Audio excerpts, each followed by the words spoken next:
Hi folks, this is all the fruit, and here in front of me I have a wall covered with the, well, Japanese ivy or Boston ivy or Japanese creeper or grape ivy. I guess you can guess why it is called the grape ivy. It's neither, well, it's not an ivy, it's rather a grape. But since it's climbing walls with adhesive roots like ivy, it's also called ivy. But it's a grape, it's in the family Vitaceae. Although it's not in the genus Vitis. It's in a different genus, Parthenocissus, and it's Parthenocissus tricuspidata, the three-tipped Parthenocissus. As you can see here, the leaves have three tips. Sometimes, especially the younger leaves, are kind of, well, not lobed. They don't have three lobes. They are just kind of serrated. And sometimes, on quite rare occasions, you can see the leaves divided into three leaflets. But it's still very easily to recognize from the two other species which are commonly cultivated. Here we have the Virginia creeper with 5 leaflets, and here right of it the Japanese creeper with 3 lobate leaves. So the Japanese creeper, the name already says it, it comes from Japan, China and Korea, and it's in the grape family. Well, the funny thing is, if something which is theoretically edible comes from East Asia, people will have eaten it and it will have its culinary uses. It's something which is theoretically edible comes from Europe. There is quite a good chance the Europeans never understood that it's edible. Well, this thing from East Asia is kind of edible, but not the fruit. Basically, in spring, you can tap the thick vines. You can tap the thick vines. You can collect the sap, heat it, boil it, and make sugar. I guess if you can make sugar out of it, you can also probably drink it, and you can also probably ferment it or distill it into some sort of wine or spirits. But I found only the use as a source of sugar. And I've never tried this out, but I remember a couple years ago a very big vine of the Japanese creeper was cut in the town of Heidelberg, and then the stump oozed an insane amount of sap, and actually it made puddles, smelly puddles on the ground, and there was like some sort of strange residue. I don't know if it was some minerals which were some mineral residue or some microorganisms growing on the sweet sap, but definitely big smelly puddles with a lot of whitish residue in them and along them. So it really has a lot of sap, and the sap seems to be quite sweet.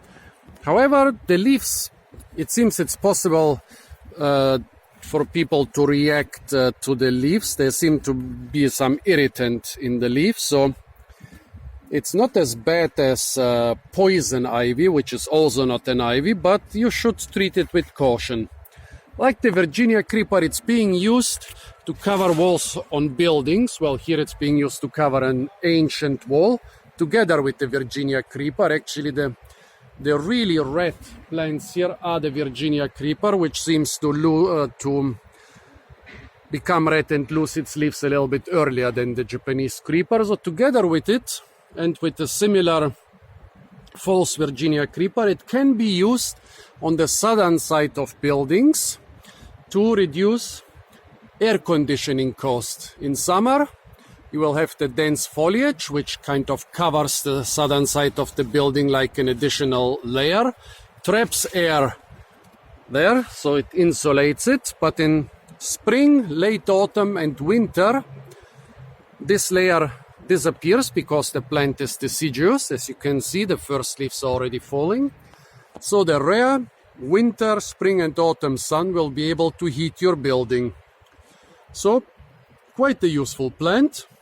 Well, the Closely related Virginia creeper is a very invasive plant in Europe.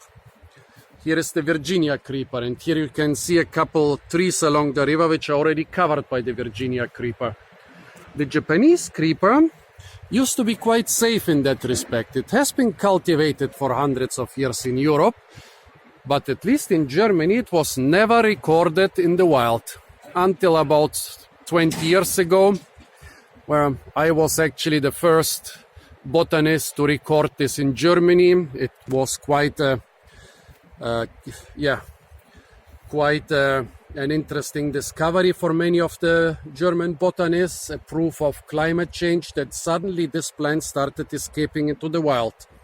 First, I would find it in light shafts and window shafts, which is basically a halfway inside the building, like very warm environment in winter.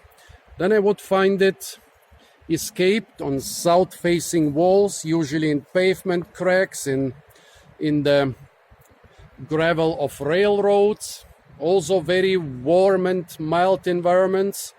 And later it would escape in a lot of other kind of mildish environments. And nowadays, on rare occasions, you can even find it escaped in more or less natural forests.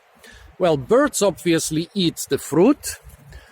But for humans, despite those being true grapes and in the grape family, Parthenocissus incerta is in the family Vitaceae, they are not recommended for human consumption. They are not in the genus Vitis, but even in the genus Vitis, they are non-edible or quite unpleasant fruit. Well, a lot of the Vitaceae fruit have oxalate crystals. So when you eat them, basically, you get pierced like with thousands of little cactus spines or glochids. Let's try this. Well, at first, sweet and sour.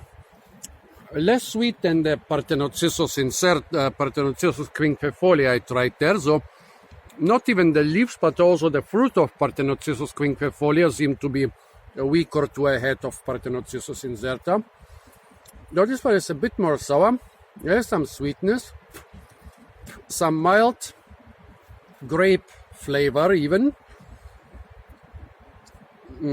So I would say that this is a more or less useless fruit for humans, but you could use it, you could nibble it a bit or use it in a survival situation. But, and that's a big but, after a couple seconds, the oxalate needles hit you on the tongue, on your palate, in your throat.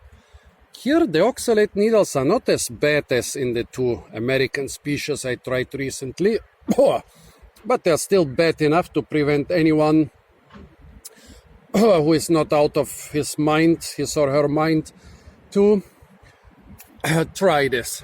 I guess birds don't mind the oxalate, but useless for human consumption. So, nice, ornamental, nice plant that can help you with air conditioning. If you are really into survival stuff, you can even make sugar out of the sap and maybe also other things. But the fruit, despite being pretty closely related to the edible grapes, are really not fit for human consumption. So folks, this was the Japanese ivy or Japanese creeper, Parthenocissus incerta. Stay tuned for a lot more fruit videos from the parks and gardens of the beautiful city of Heidelberg. And don't forget to like, share, comment and subscribe.